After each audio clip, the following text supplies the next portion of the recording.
I just said, I am dedicating my life to healing. That was just my total focus.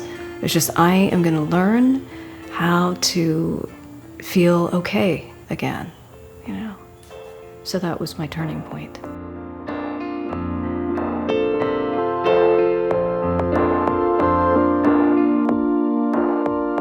Cricket Greer is a new friend of mine. She's a licensed counselor and therapist. She's a massage therapist and a psychotherapist. And just as we've heard from a number of my guests, she has a background from a number of different healing modalities. So, for example, she has a background in massage therapy, and she's been trained in deep tissue Swedish massage, as well as Thai massage, Esalen, Lomi Lomi, Tui Na, and Ayurvedic massage. So she's learned across a variety of disciplines the art of massage therapy, and she also has been trained across a variety of disciplines in talk therapy, psychotherapy. She shares in our episode how she saw a Jungian psychologist for about 20 years and how that personal work that she's done has shaped the work that she gives back. And she's not just a Jungian therapist, but she understands therapy from a variety of perspectives, from a humanistic perspective, from a cognitive perspective, and also from a spiritual perspective. She draws from her experience in Buddhism and Ayurveda to use that understanding of the human condition through her talk therapy.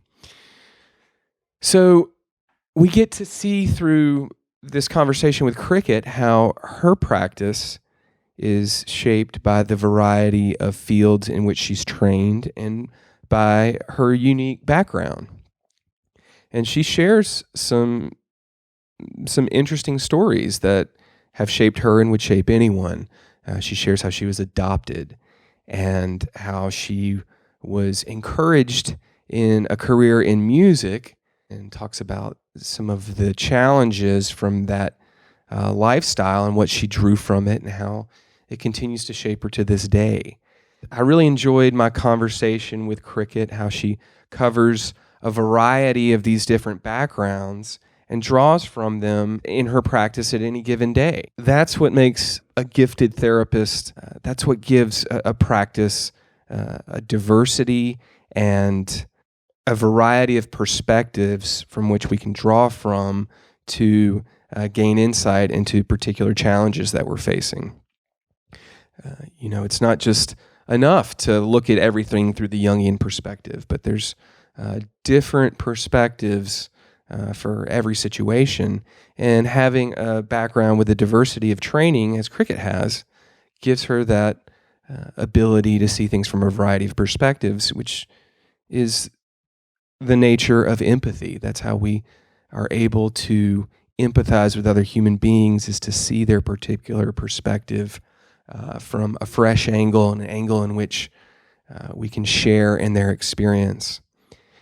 And I found Cricket to be a person of deep empathy and skill and enthusiasm and joy, and I really enjoyed meeting her, and I enjoyed our conversation, and I hope you do as well. So this is Cricket Greer. Yeah. Well, I was born in Columbus, Georgia, and I was adopted, which to me is, part of the narrative of who I am. Yeah. I was adopted in Atlanta, Georgia, and grew up feeling like I was part of a family, that I always felt like I was born into the family that I was raised by. Mm-hmm. And I lived on a farm in Atlanta, which was a nice, unique experience. Mm-hmm. We had 4 acres there on a lake. And so I got to do a lot of city things and country things. So we had horses and goats and chickens and ducks. And then I got to go ice skating and see hockey games and go to the theater. My mother was really into the theater. and I got to study theater and music. So I felt really fortunate to have both worlds, kind of a rural world and the urban combined. Yeah. So that was nice. And both of my parents were somewhat religious. I was really involved with the church when I was growing up. And my mother kind of takes to the mystical side of life. So I grew up going to palm readers, and she was very much into reincarnation. So I grew up with reincarnation as my belief system for afterlife. Wow. Yeah, and she was into metaphysics, but she was really involved with the Episcopal Church. So I was very involved with the Episcopal Church too, with music, serving on committees and things like that until I was around 16. So my life as a child was very filled with music, a lot of music, and dance, theater.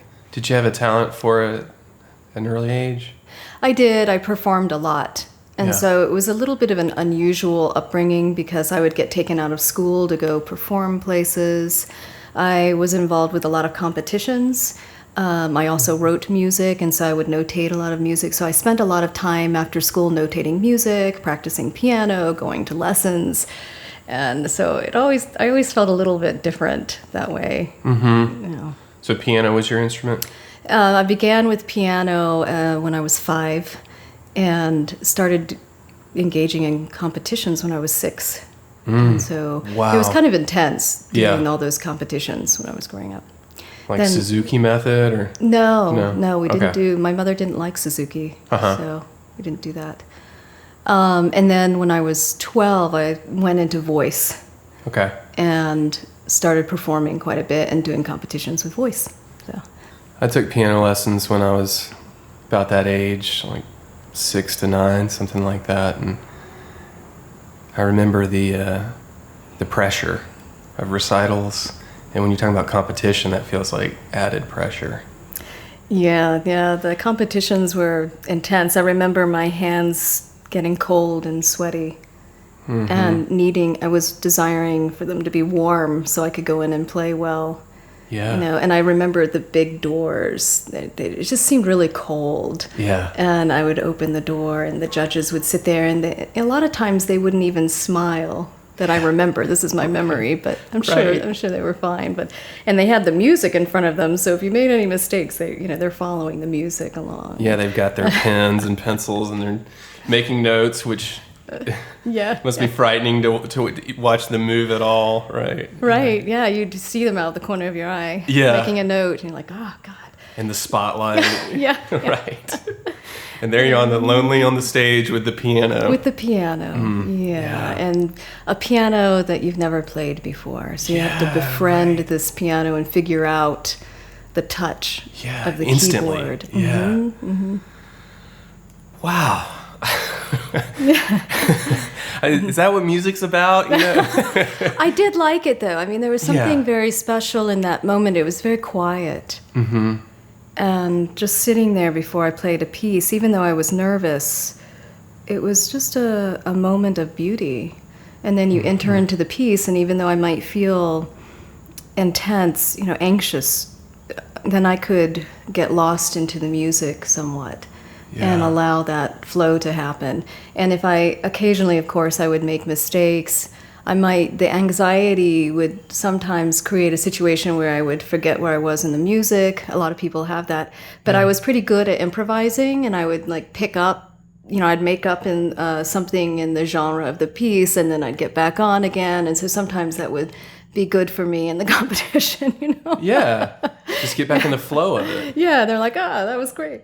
Yeah, rather than just freezing up, you have to just stay in the flow. And then I'm sure you learned some good life lessons from that. Yeah.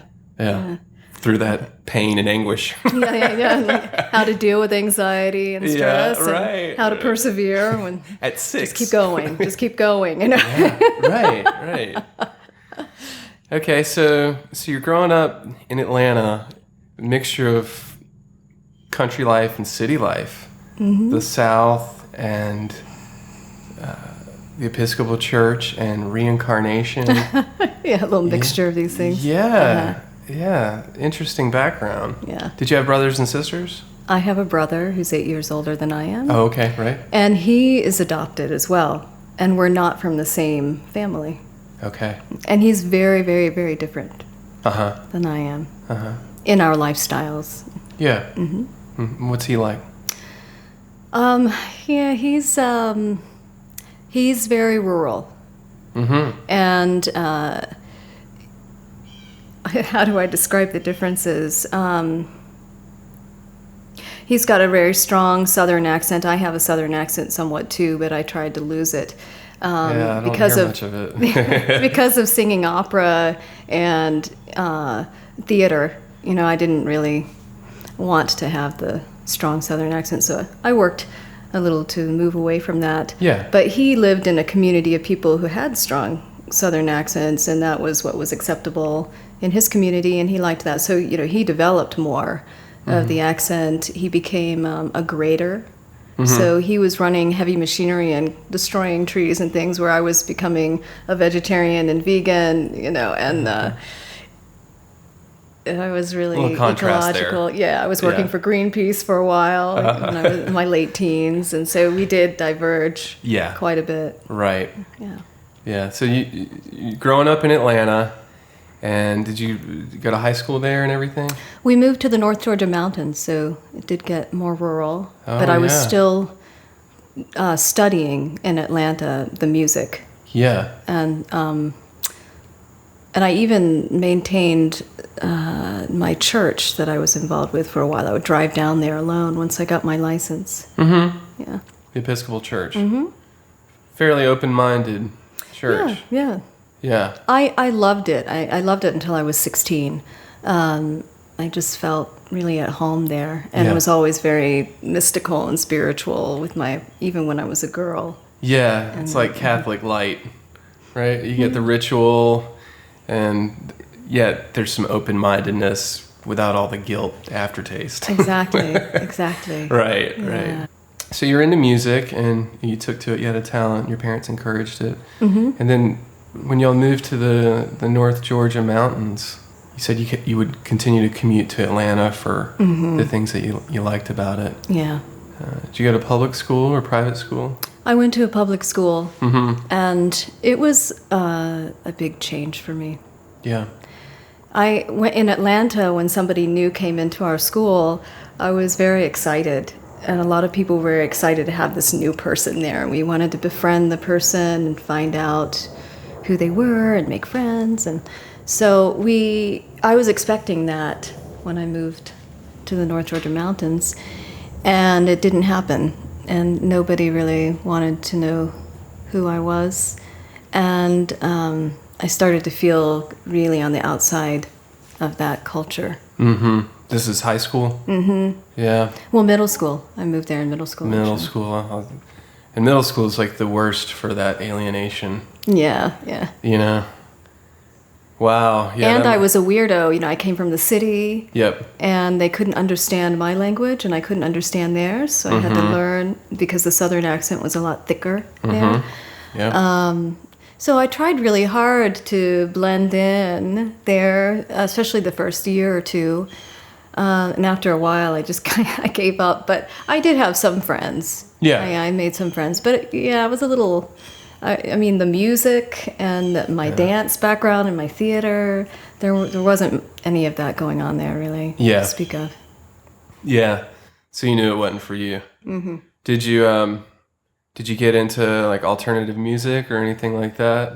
I did, but mainly I've always loved classical and jazz. Yeah, okay. But I've tried different things. My father liked country western music, so I had that in my background too. So I'd listen to a little of that, and then I got into rock, and and then I started listening to classic rock, and really though I tried to listen to what other people were listening to. But ultimately, I really loved classical and jazz. So yeah. Well, I'm just thinking about how our identities, as we're trying to figure out who we are as teenagers, music plays such an important role, you know, and we like to find the music that really speaks to us and has a uniqueness about it. And classical and jazz is definitely different than probably the norm in North Georgia. Yeah. Yeah. And I didn't want to talk about it very much with people because they're like, what? But I tried on different things. Like I said, I would listen to The Cure when I first went to college, and Psychedelic Furs when I was in high school, and The Violent Femmes. And right. There were periods where I listened to different things.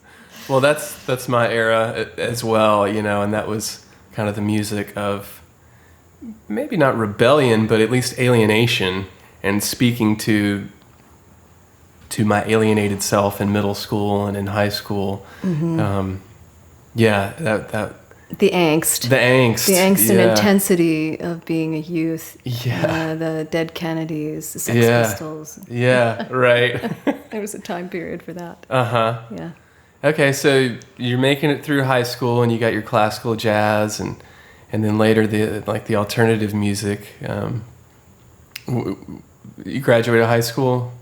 I left after my 11th year, took the GED, and went straight to college. Really? Yeah.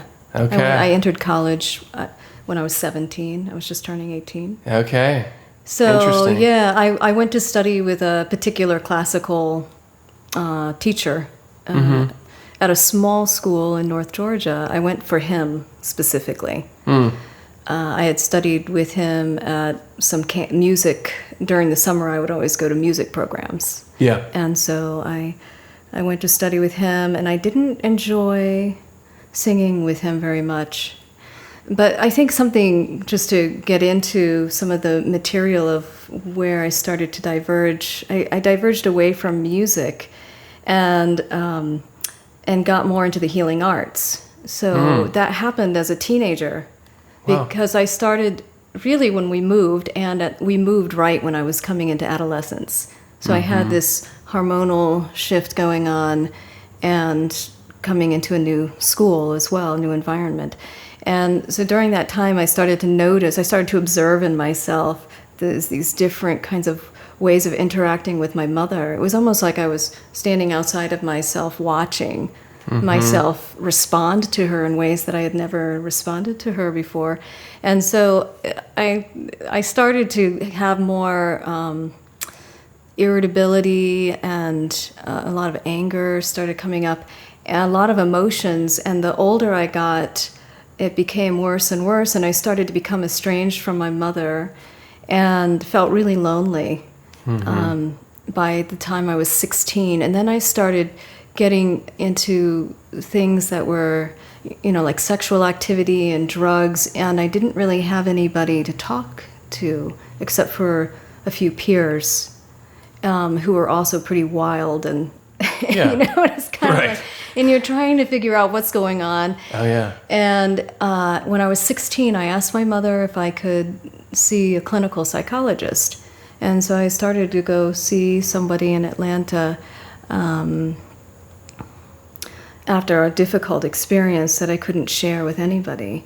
And so it was really nice to have this place where I could come in and talk about the things that I felt ashamed of, where I had a lot of guilt, and try to get to understand what was going on, because I felt like I was in a sea of emotion, and I couldn't even identify what my emotions were at the time. And I had all sorts of behaviors, and I was reaching out for coping mechanisms that were making it worse.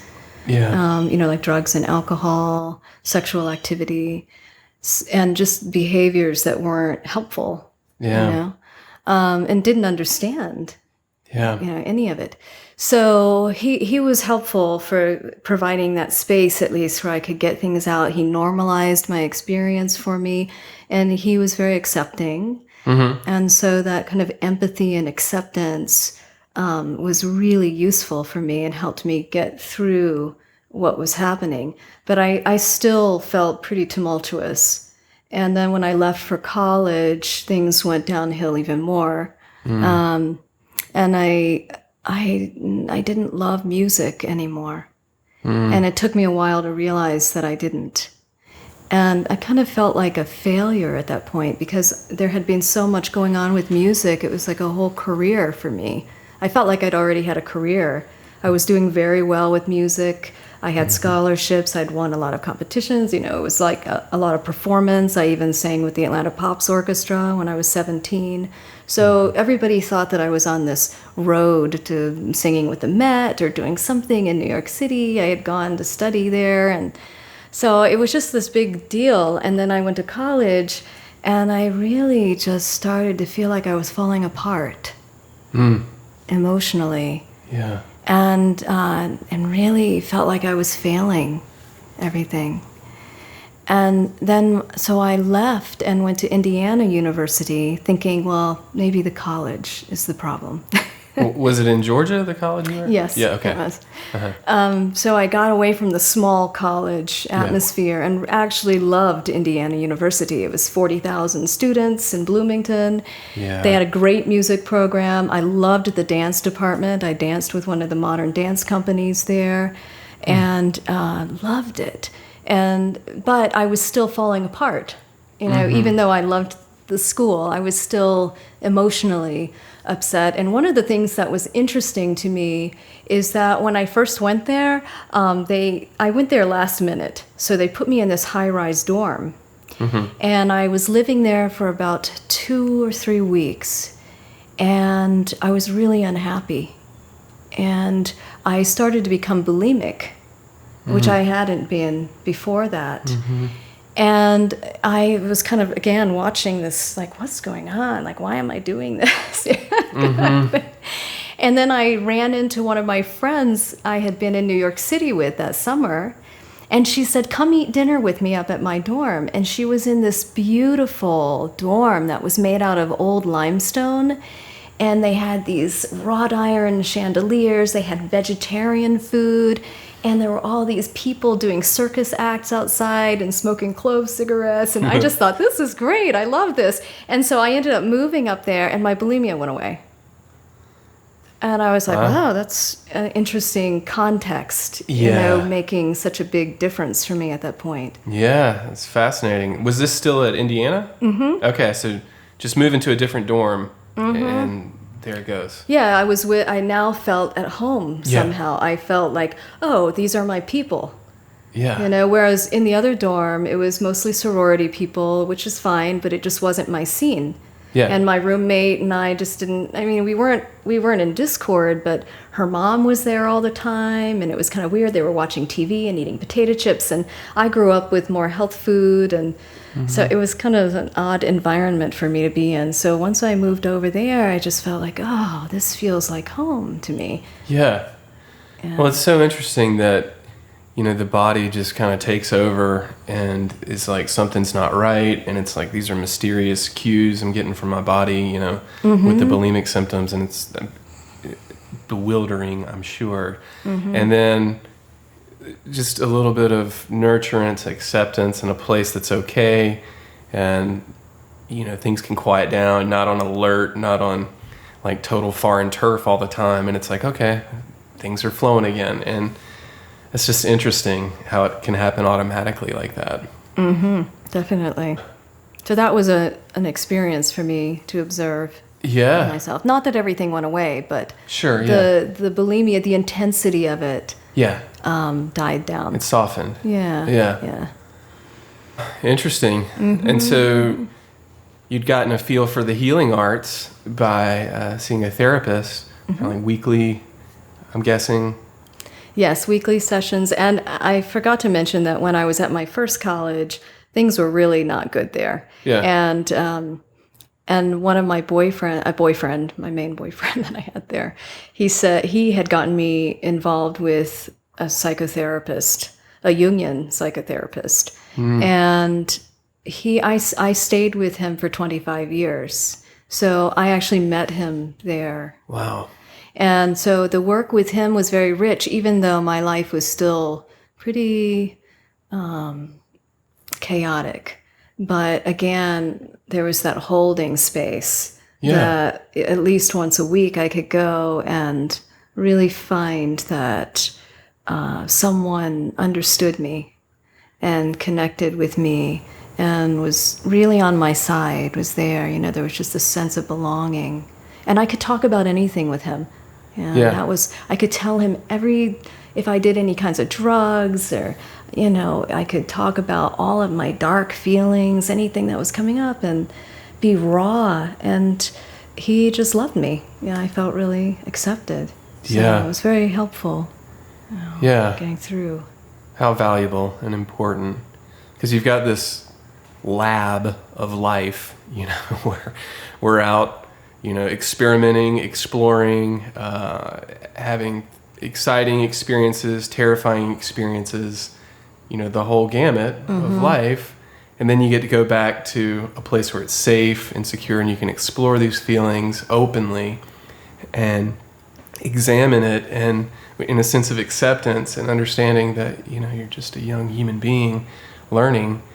That must have, you said it was important and valuable. Mm-hmm. Yeah, what a blessing. I had, my first therapy experience was when I was in med school, and I was bewildered and overwhelmed with med school and with the relationship I was in, and I was able to establish with a therapist, the first time I'd ever seen a counselor or therapist, and it just meant everything.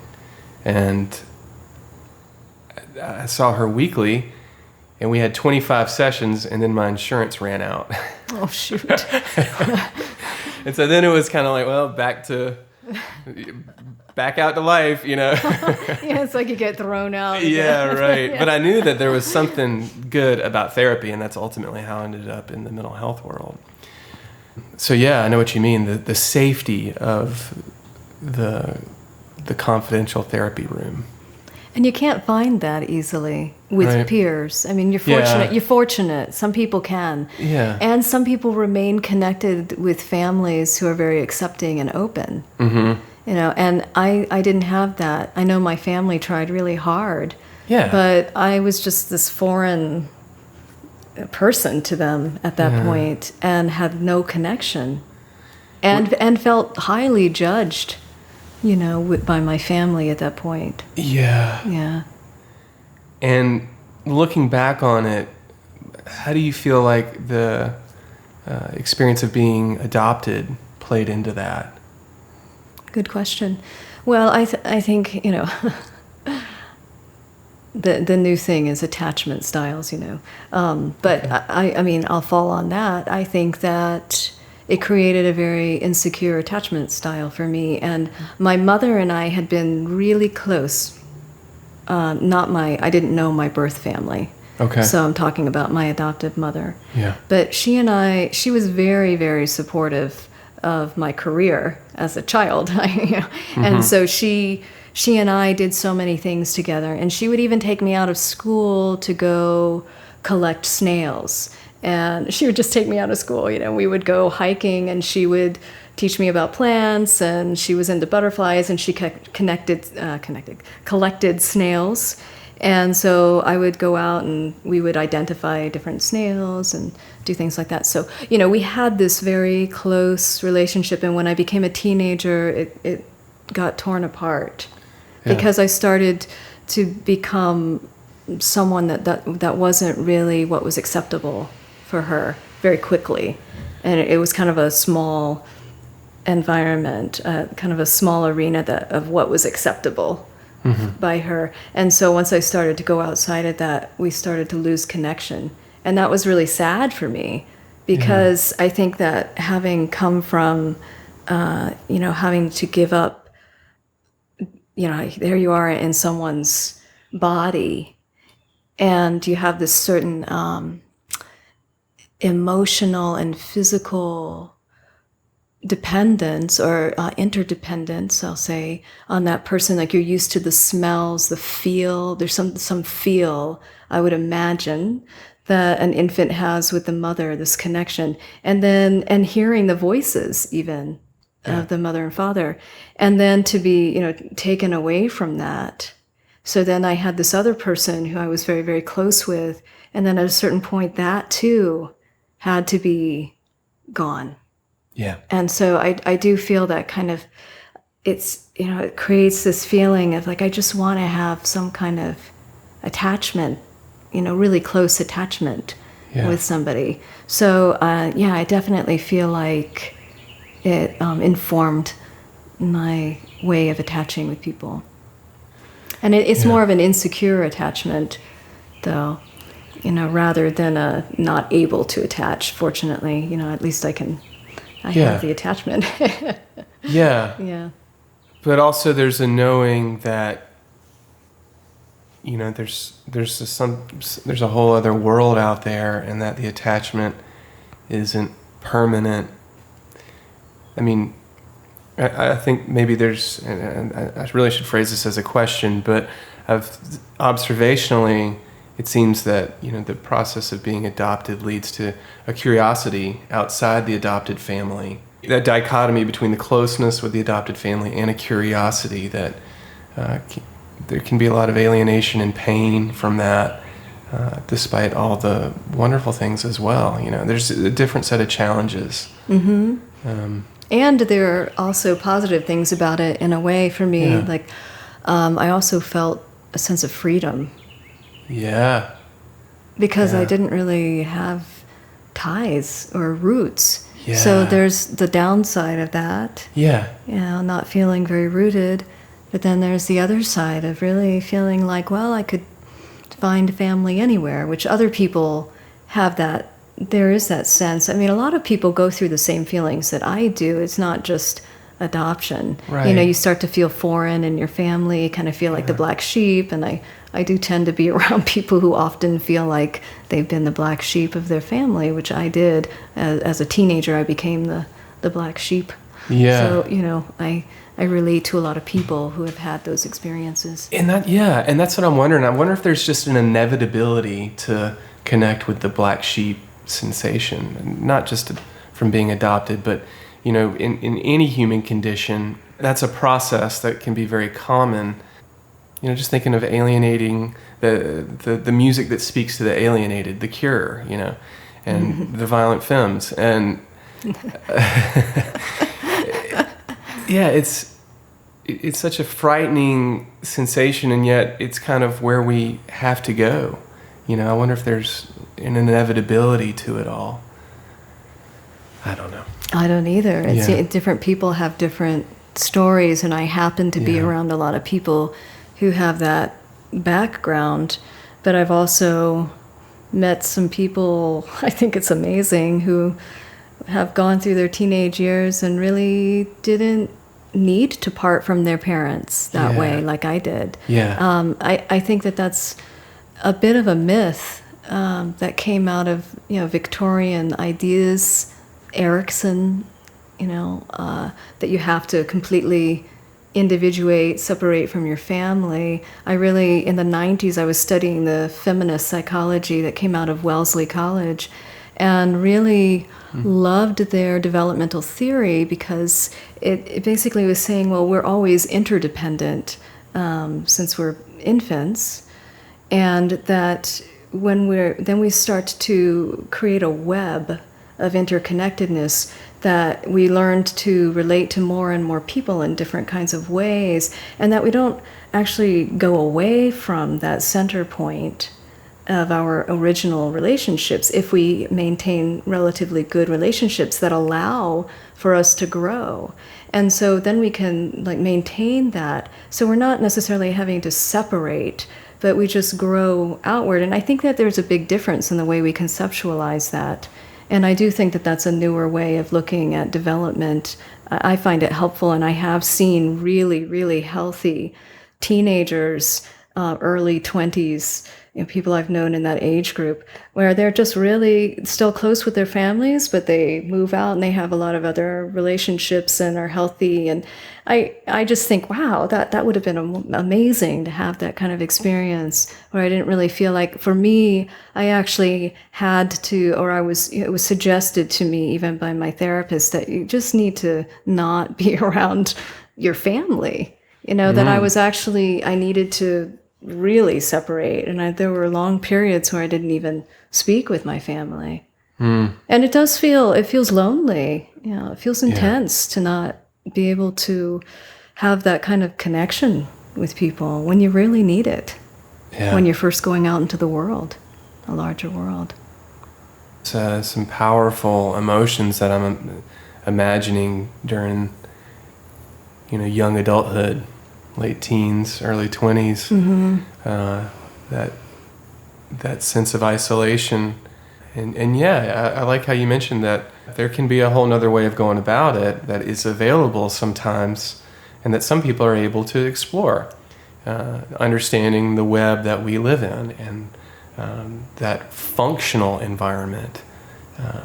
It's interesting the differences between the two, as you described. So you said you're into the feminist psychology from Wellesley College. Did you study there? Did you go there? Or? No, I did my undergraduate work in psychology and women's studies. That was my focal area. I went to Goddard College in Vermont. Yeah. Okay. Well, as a Fish fan, the band Fish, Goddard has a special place for me. That's where Trey Anastasio wrote his Right. The Man Who Stepped Into Yesterday. In the hay thesis. barn.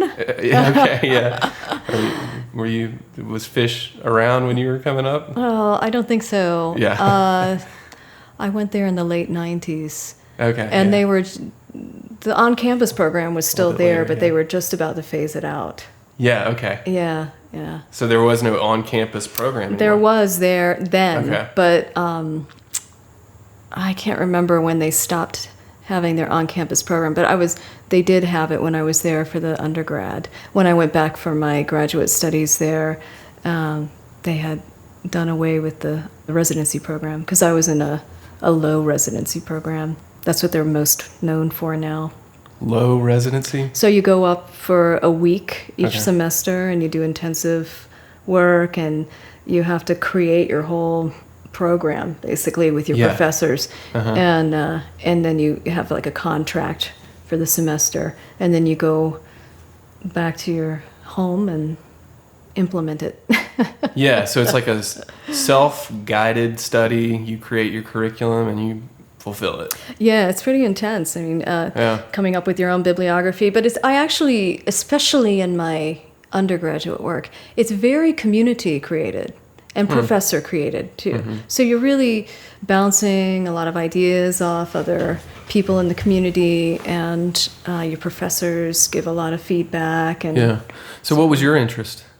Well, in my undergrad, I went in for psychology and women's studies, and then in graduate school, which was 10 years later, I went to Saybrook University first for a year out in San Francisco, low residency program there. And then I transferred to Goddard to finish. And I studied, my main focus ended up being Buddhist psychology I studied some Vedic psychology as well. So, but my undergrad was really fun because I studied eco-psychology, feminist psychology. I did a lot of expressive arts work, a lot of Jungian work. So early on, that was what I was more into. I got involved with the C.G. Jung Society when I moved back to Atlanta. I just wanted to mention briefly, going back to that storyline, that I transferred again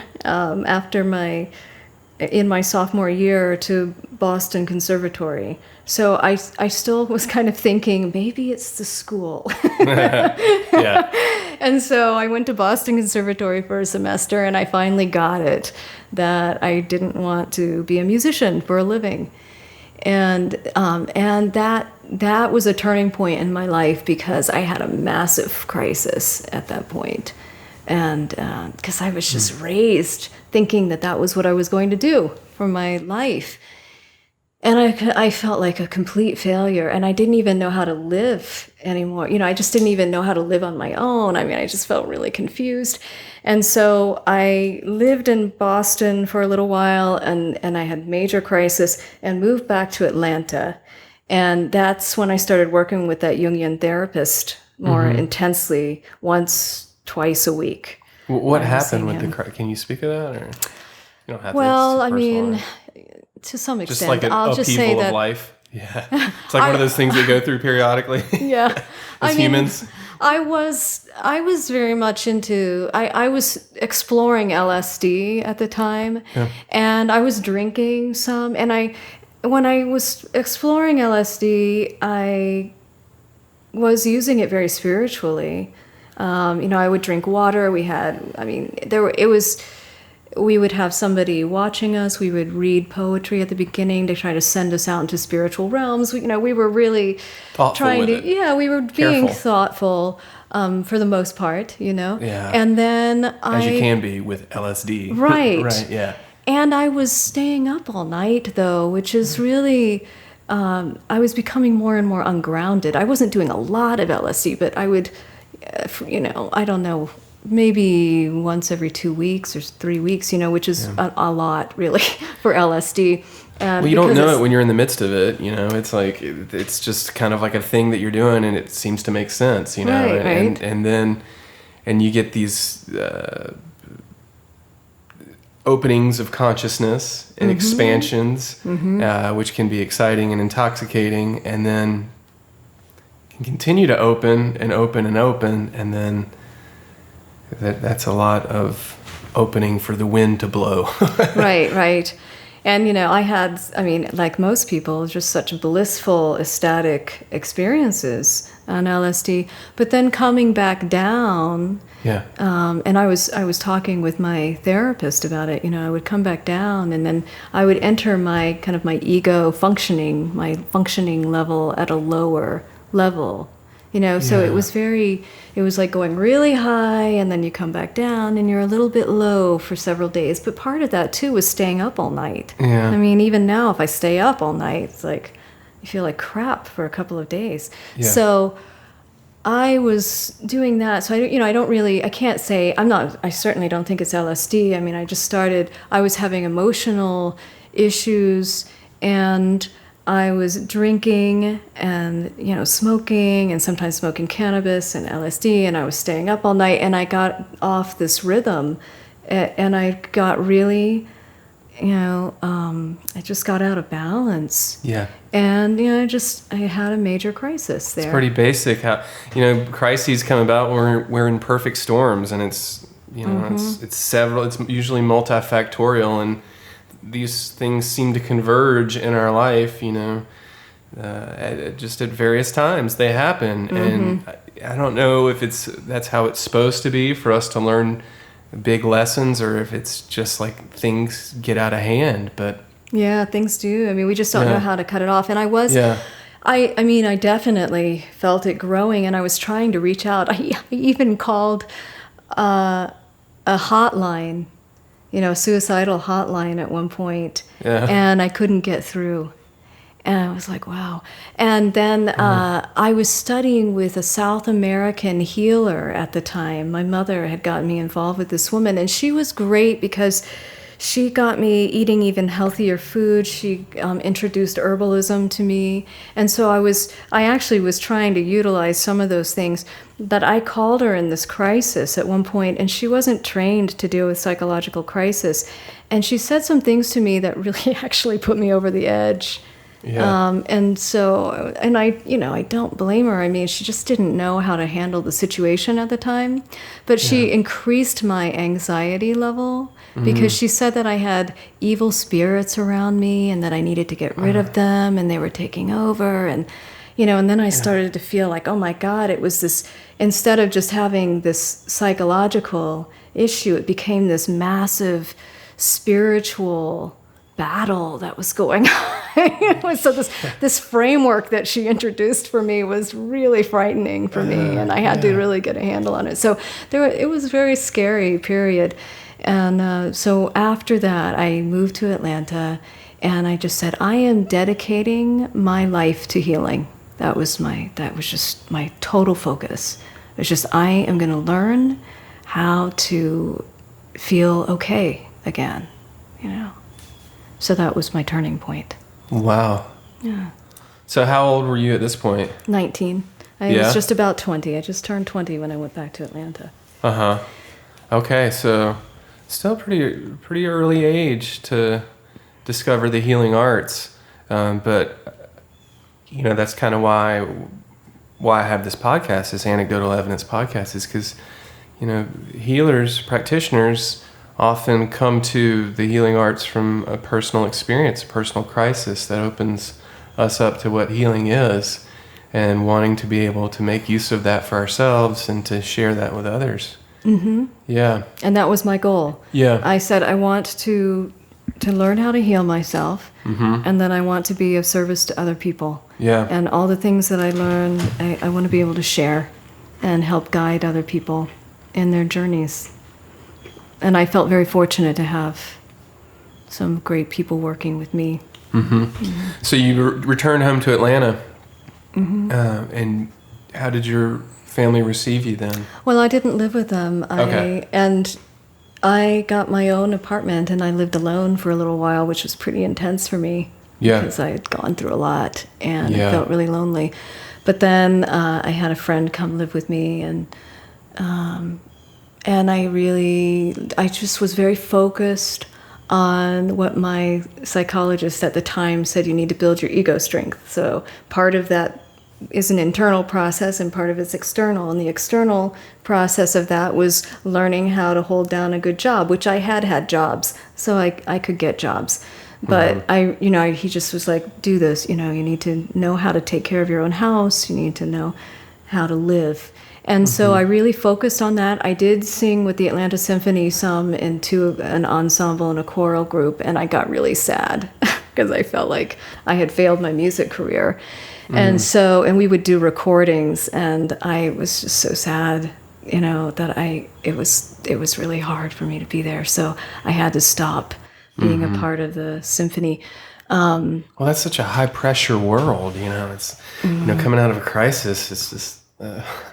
It's just tough to think of that as a therapeutic place to land, even though it was familiar, but it doesn't sound surprising at all that it felt like there was pain involved in coming back to that stiff upper lip kind of world. And I remember crying. Oh my gosh, it was really horrible because I was just so sad. I mean, it was such a beautiful piece of music. We were singing, we were recording this piece, and the late Robert Shaw was conducting, and I started crying and I sniffed. And he had to stop everything. And he was like, "What was that?" Because he could hear everything, and I had just this little sniff, and I thought, oh God, I've got to leave this. I cannot be a part of this. I can't in my state that I'm in. It was just too much. Right. I mean, what an example of just a little bit of emotion coming out and the whole symphony stops. Yeah, the whole thing. I mean, the whole symphony, all the choir members. I'm like, oh God. And the people next to me, of course, knew it was me, and I felt so embarrassed. So. Not exactly an accepting environment. Yeah, wow. Okay, so here you are, and you've decided the healing arts, and the world of formal music is kind of moving to the background again. Yes. And then what after that? How long were you down in Atlanta again? 3 years. Yeah. Before I moved to Asheville. I've been here 24 years. All right. And it was just the internal work I was doing. I had a lot of rage and anger at the time, and I did try to do a lot of emotional release therapy. People say that isn't very helpful now. I would say that it probably was helpful for me. Mm-hmm. Is this like Primal Scream type stuff? Yeah, I did. Okay, John and Yoko. Oh man, I would go to a pillow and just scream. And I did, I really felt like, not that I got rid of all of my anger and rage, but I felt like I did move through a lot of that. Yeah. And then I started exploring other things after that. But I just wanted to explore everything I could that might be healing. That seemed like, oh, that might work. Yeah. So, I started doing all sorts of stuff. I mean, I was still working with no, I didn't work with the South American woman anymore because of that experience I had with her. But yeah, I got into massage and yoga and Reiki and health food. Really got into my diet even body more. work and the physical body. Right, and dance, and did a lot of expressive arts work. Yeah. And Asheville, moving to Asheville. This all sounds harmonious, exploring these things, yeah. And I was still a dancer, and I came to Asheville and was dancing, and when I moved here, that's when things really felt like I got into the groove with the health food and herbalism, studied herbalism, nature, community. I was doing dances of universal peace and all sorts of, Native American sweat lodges, pipe circles, pagan groups. I just got involved with anything that seemed healing and community-oriented, nature-oriented. Just really delved into that whole world. Yeah. That just sounds awesome. What a curriculum for the healing arts. Huh? Yeah. As I'm hearing these things, body work, that's where the healing comes from a lot of times, and incorporating work with nature and these old traditions and being a part of this exploration, that must have been pretty exciting. It was, and a lot of things, like I would try to delve into things like the Native American spirituality. I'd be reading books, I'd be part of groups.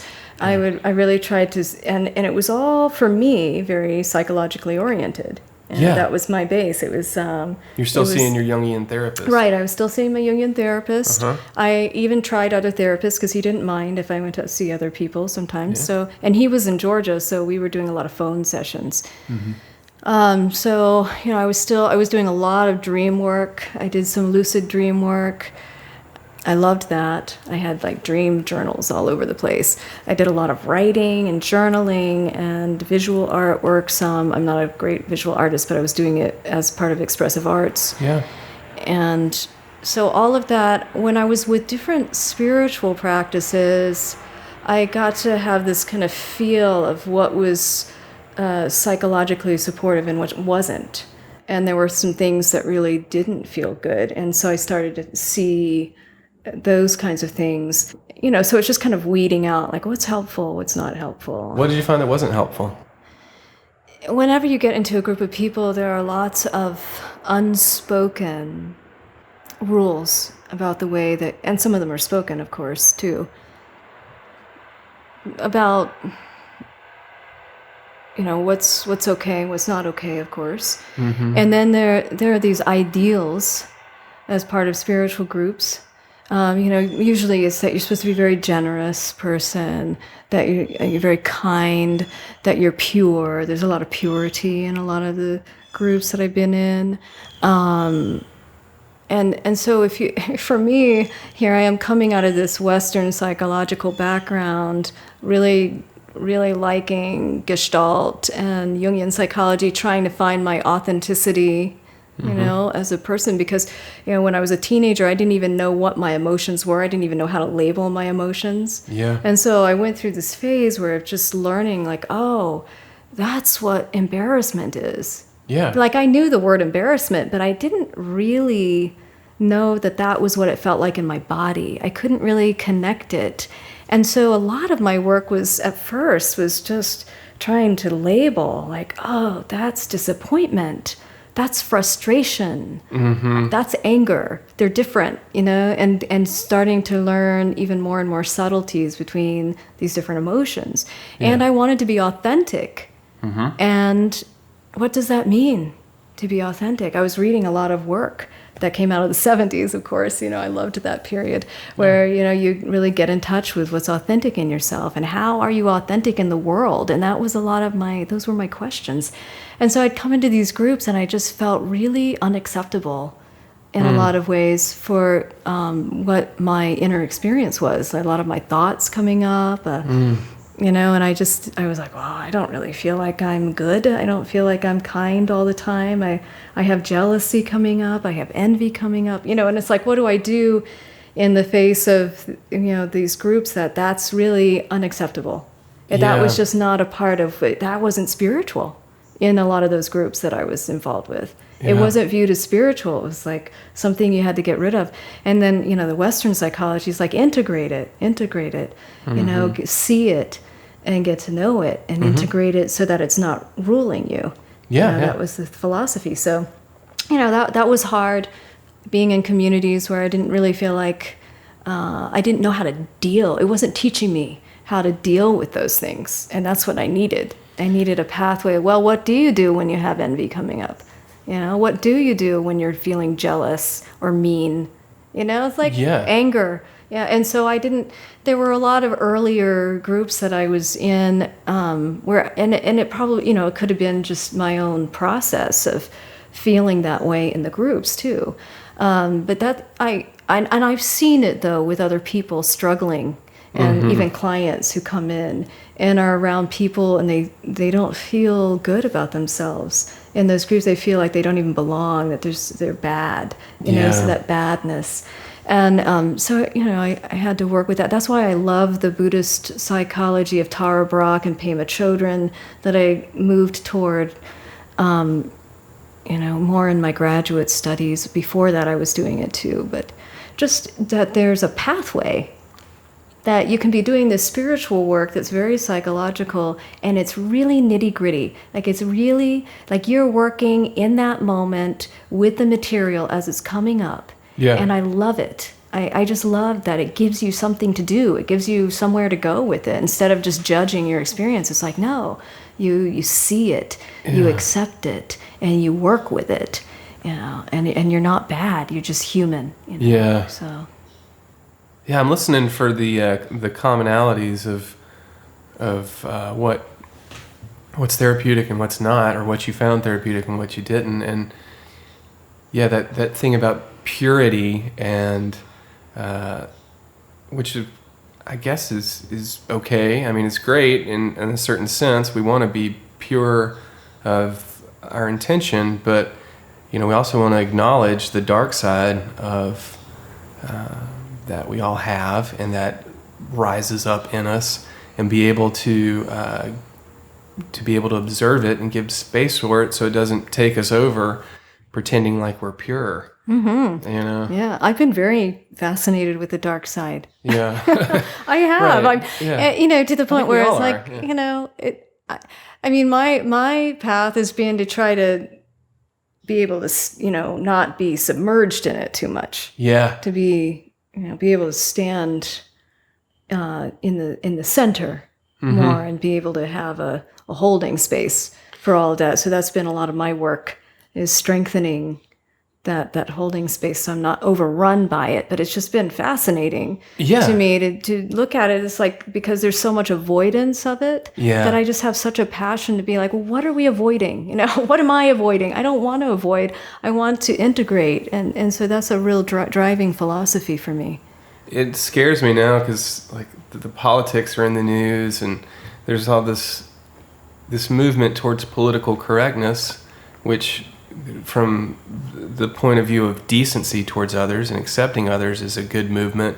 But when it's not allowing any leeway for us to make mistakes, and for the idea that any impurity has to be banished, and there's not enough room for us, even in our just basic language, to make mistakes, that's not a tolerant society that we're moving towards, and it's kind of scary thinking about that.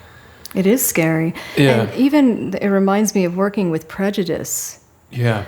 Because we're all naturally prejudiced. Right. It's just, and a lot of people don't realize that. And of course, we don't want to act in a way that's prejudiced toward people. Right. And so that's what we try to do. But then there's this whole process that's part of that.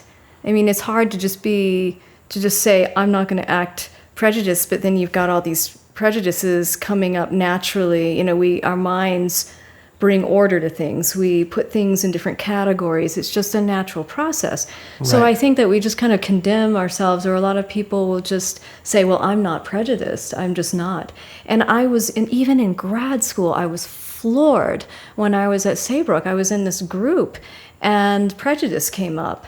And I said, I just mentioned something to the effect of wanting to know more about working with my own prejudices. Yeah. And everybody just stopped talking and looked at me like I was an alien. Yeah, right. And they're like, you're prejudiced? And I said, yeah, I am. I grew up in a family, and I have my own ways of organizing things, and I have my own political views and my thoughts about the other side. And, it's like natural to have biases and prejudices. And I don't act on that I probably do sometimes, and I don't see it, because then that's why you want to know it. That's why you want to see it, so that it's not driving you in a subtle way. Yeah. So I would much rather be able to see it and be like, wow, okay, I'm feeling aversion there, and what can I do so I'm not expressing that aversion to somebody? And that's important to me. And of course, later on, when I went to Goddard, when I was studying again, prejudice came up, and it was what I thought. It was more in alignment with my thinking on it. I wasn't an outcast. You're able to be acknowledged for having prejudices. Yeah. Like we all do, and that's what real tolerance is being able to acknowledge that we just naturally develop stereotypical judgments and prejudging based on our observation, but we don't want to act out of that impulsively. We want to be able to acknowledge what's there and to work with it so that we can be thoughtful and mindful and to be really tolerant. But we have to at least start with acknowledging that it's there. Yeah. Right. Yeah. Yeah, and I like Where's that. the room for that now? It's kind of scary. Right, and allowing for mistakes, like you said. Yeah. I think that we don't allow for mistakes in ourselves, and so then it starts to become a whole movement in our society. Yeah. So Yeah. I think you're right with that.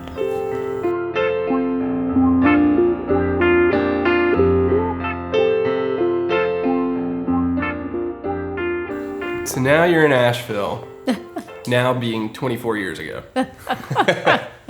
Great. Yeah, before all of this growth has changed the character of the city somewhat, and we're all adjusting to that. Mm-hmm. There's just so much that, happened over the years, but I would say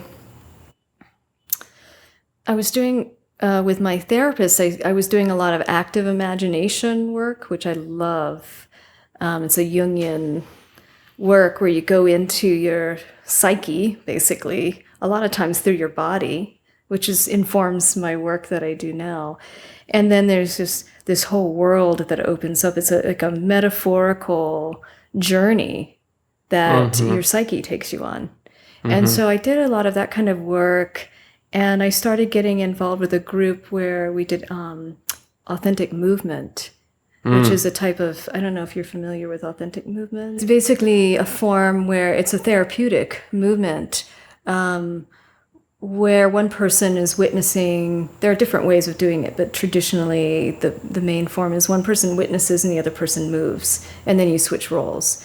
And so you have about 30 minutes where the mover will just start off just being, and you get in touch with your body and you come into presence, and then you allow your body to start moving. So you're not thinking about how you're going to move.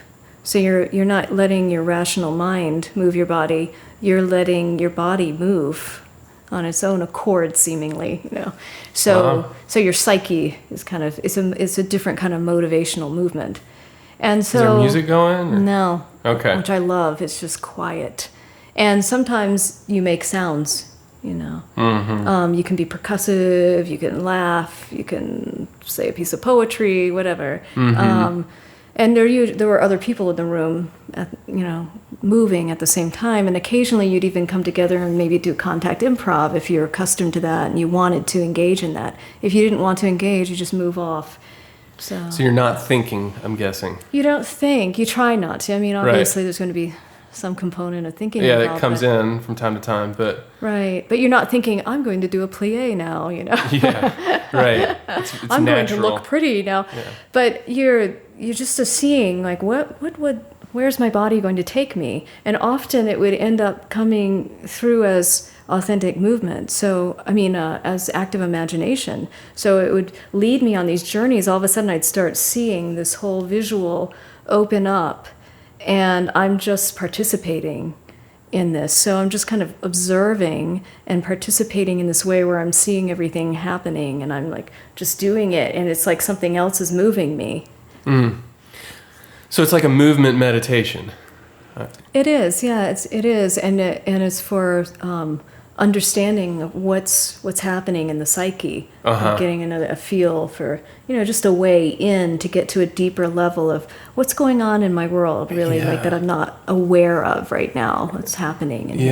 To get to that information underneath. Mm-hmm. Wow, that sounds interesting. Yeah, and I like working that way. Like with clients, I don't do authentic movement because a lot of people feel uncomfortable being in the body that way. It takes a while. I mean, usually it works better if you have a class or a group. If there's other people doing it too. Yeah, and you have to get used to it because it if you look at it, I mean, you can be really self-conscious if you're not accustomed to that kind of thing because it looks really kooky, from the outside. What's the purpose of it? Well, the purpose, like I said, is to drop into a lower, a level that you're not perhaps aware of completely. And so you're wanting to get to know those more subtle aspects of what's happening for you right now in your psyche. And sometimes even solutions can come forth. Okay. Like they say that can work with dream time too, where you start to ask for a solution. And sometimes if you just drop out of thinking about it so much and just allow yourself to just drop into the body, that there's a solution sometimes just presents itself, maybe through a dream, or you wake up in the morning and you just have a clearer sense of where you need to go with something when you feel confused.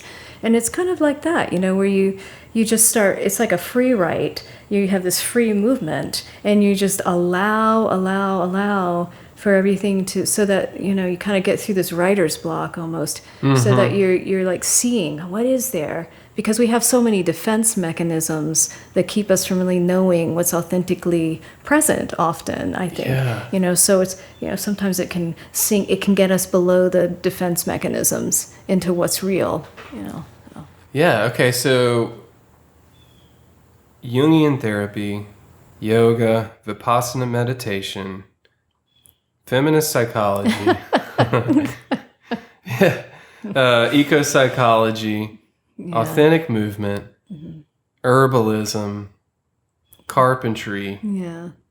What an exciting life. How are you feeling during all this time? It sounds, I would guess you must have felt very alive and learning and excited. And most of the time. I mean, there were periods where I had depression still because that was something from my past. Sure, yeah. And it's always with us, really, from time to time. Yeah. Depression is there for a reason sometimes, I definitely feel that. Yeah. Yeah. There are rhythms. It's kind of it's like the seasons, the cycle of the seasons, you have your spring and then everything blossoms and everything's going great and you feel like you're flourishing, and then there are shifts and it starts to die away, and it's like it starts to transition. Your life starts to transition. And there's this unpleasant aspect, I think, where it's like the balsamic moon, it's like the compost. You start to decay and you go through this composting period, taken from the whole pagan kind of movement, earth movement, and then you come back again as a new seed. And I think that it's really hard for us to be in that composting period in the winter of our, in different cycles in our lives.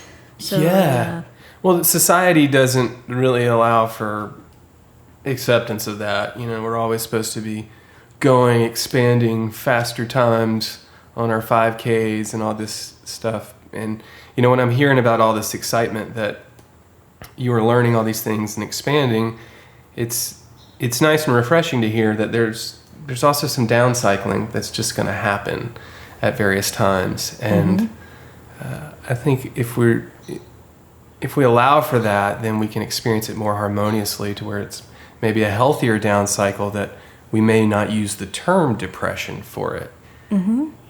It's our framework, our way of looking at it in a more meaningful way. Instead of saying, this is neurotic, this is unhealthy, it's like there is a certain amount of, you don't have energy, you need to take care of yourself, you need to rest, and there's a kind of a trust that develops over time when you see the cycles happening again and again. And it can be hard. I mean, I still have a hard time trusting when I get into a slower period that everything's going to be okay and that it's just rearranging. It's like our psyche just needs to have this rest, so that you can bloom again. Because like you said, we can't have continual growth. Yeah. I mean, it just isn't natural. Yeah.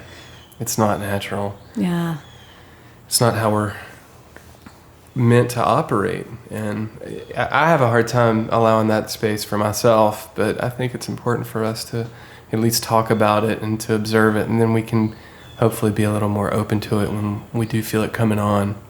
Yeah, and an example of that was when I was in Atlanta. I got very, very depressed before I moved here. I was in it was one of my harder depression periods, but it didn't last too long. It was, I guess, about a month and a half that it really was strong. And my psychologist at the time said, just because I could, fortunately at the time, I didn't have a very big overhead. And I was living with somebody, and he said, just allow yourself to be really depressed.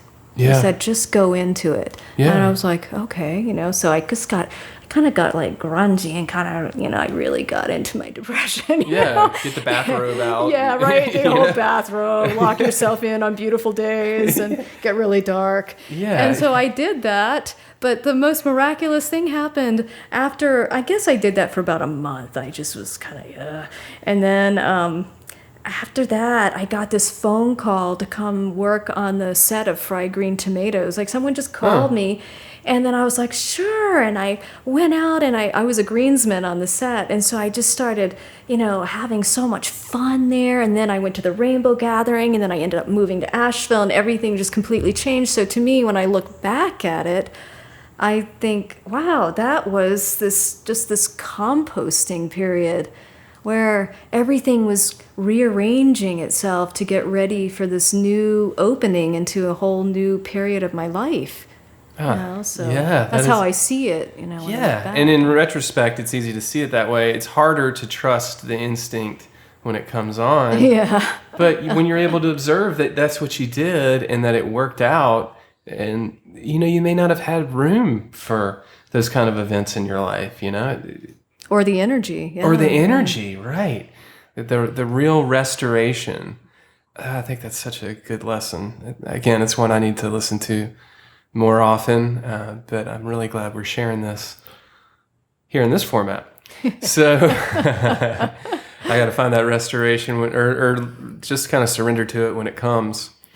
Because it's the resistance that really tends to make the depressions last longer, I think. And our judgmentalness of it. Yeah. Oh, something's wrong with me. Yeah. Which is kind of what inspires depression to begin with. You feel disconnected. Yeah. And you feel like something's wrong, that nobody's going to love who you are, that you just don't have a sense of belonging, and there's a lot of self-judgment. So, when we start to judge that process, it digs in the trenches a little deeper.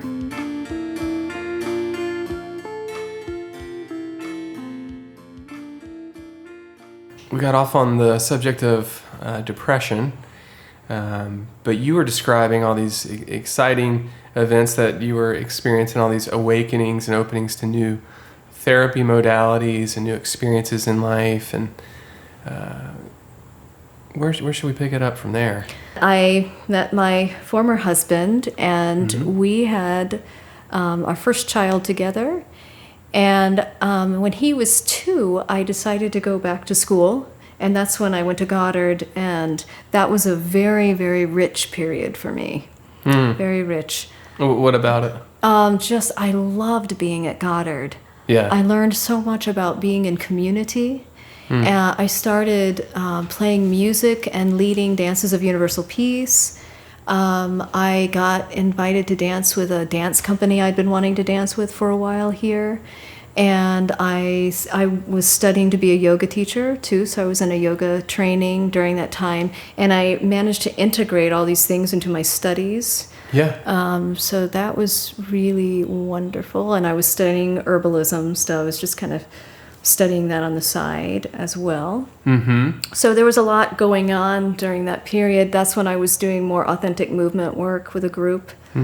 So these were all integrated, like I said, into the studies. And then we moved out Oh, and I worked at the Chinese acupuncture clinic too. So at the end of that, Wow. for a couple of years, I was, immersed in that world. Yeah. And so that was really, I love holistic medicine. So, Yeah. What does it feel like looking back? Were you just seeing what's out there in the healing arts and yeah. trying on different hats, I guess? Yeah, I was gathering. Yeah. I was learning and gathering and experimenting. I just wanted to keep experimenting. What works? What doesn't work? What's helpful? What doesn't help? Yeah. What, and trying to follow my motivation, like where it was guiding me. This looks good. This feels really good. It was very meaningful and rich for me. How do you integrate all of these different fields in your? I'm at that point right now where I'm really trying to integrate, and I can't integrate all of that. Yeah. I don't think that there's a way to integrate all of it, as far as you have to make a choice, like what's going to be the vehicle. I mean, you can integrate it all into your work in a way, but you have to have a vehicle for it to come together in, and that's your question. Yeah. What's that vehicle? Yeah. And I'm actually still in that process of putting the vehicle together, because, and that's just where I am right now in my journey, because now I have my license as a counselor, and I'm also licensed as a massage therapist, and I'm still kind of going back and forth with my energy between these two things. And it's hard for me to leave massage therapy, because it's just such a rich, I found my art with that now. And so it feels really rich and meaningful, and I love embodiment. So something about working with the body is so important to me, with the psyche. But then I really love the psychotherapy. So I'm really trying to figure out what it is how that's going to come together more. Right now, I'm doing both. And I also love holistic healing as far as working with nutrition, because that's been an important part of my whole healing process. What does holistic healing mean to you? It means approaching our healing from a lot of different directions. Okay. So it means attending to the rhythms of our lives, like going to bed at a certain time and getting the sleep that our body needs. It means eating a nutritious diet. It means if I need some extra support with herbs, I'm going to use herbalism. It means that I'm going to do dream work if that's what I feel like is the right thing for what I need to be doing right now. It means integrating my sadhana practice, which is, doing some asana, doing some breath work every morning, sitting and meditating. That's where I am, so this is my holistic view. It means being part of community. It means being part of nature. And so you're like interweaving these things that feel like it's balancing for you. It's not just, I'm going to go sit with my therapist and this is what I'm working on right now, which is really beautiful and deep and can be very meaningful. But it also means that there are all these other aspects of our lives, like we're embodied. So how do I take care of my body? How do I take care of my psyche? How do I attend to the political realm? What does that mean for me? Am I in community? I mean, there's just we're humans, so we're multidimensional. So I think for me, it means attending to the multidimensional aspect of ourselves for our healing, Yeah.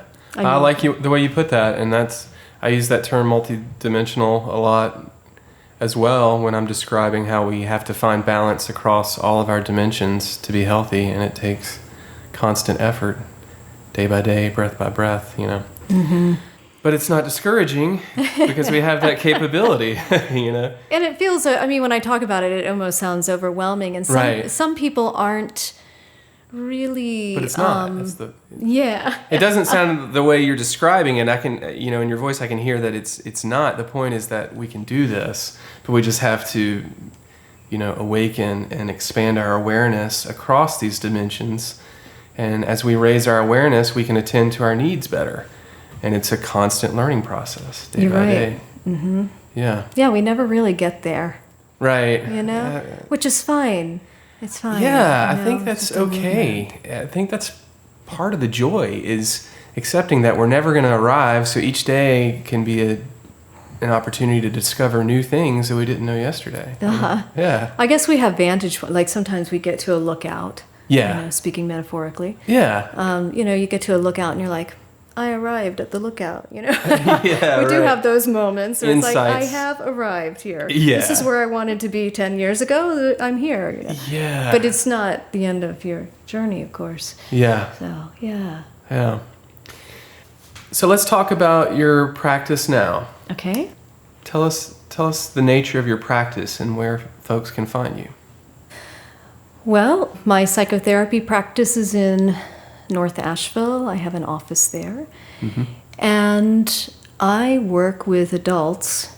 I'll work with late teens too, and adults, primarily with anxiety and depression and self-harming behaviors. Those are my main focuses. People who have sleep difficulties too. So most of my clients tend to be self-harming or anxiety, depression related. So yeah. Okay. And I do a lot of work. I kind of work where of course, most of us are very integrative with we try to, we have different backgrounds, approaches that we come to the table with. I try to meet somebody, like if they're needing to do more uncovering and getting to know what's actually there, I might do some visual expressive art with the person. I tend to not do movement in my practice. I did think about doing that at one point, but I don't do that as much. But most of my work is somatically oriented, and if somebody brings in a dream, I'll work kind of in a Jungian vein with expressive writing, encouraging that kind of work. But a lot of times it's just a lot of humanistic transpersonal work that I do with people, and I'll do the somatic work where I'll go in and have people focus in the body and be able to explore what's happening in the psyche via the body. So that's most of the work that I do. Wow. Okay. Yeah. And you work at Blue Lotus Ayurveda as well? I do. Yeah. I work with Vishnu Das, my partner, and we do Ayurvedic therapies there. So that's more of my massage work coming in. I do some psychotherapy through Blue Lotus as well. It's really nice when people come in for panchakarmas, which are 5 and 7 day periods where people come do cleanses, and we do about 3 hours of treatments on them every morning. And sometimes I'll work with people with meditation, specifically for supporting psychological work often. And sometimes somebody will see me psychologically, we'll have a session or two during a panchakarma. So that's really nice to be able to integrate that way, because then it is more holistic in the work that we're doing. It's wonderful. I mean, you have such a diverse background, and it's been really fascinating hearing these experiences. I'm really looking forward to sharing this with our listeners. How do you feel? I feel good. Thank you so much for having me. You're welcome. Yeah. You're welcome. Well, there's still time in the day. I know you got to get back to work, so we'll go ahead and wrap this up and let you get back to it so you can enjoy this beautiful day. All right. Thank you so much. Okay, thank you. Bye.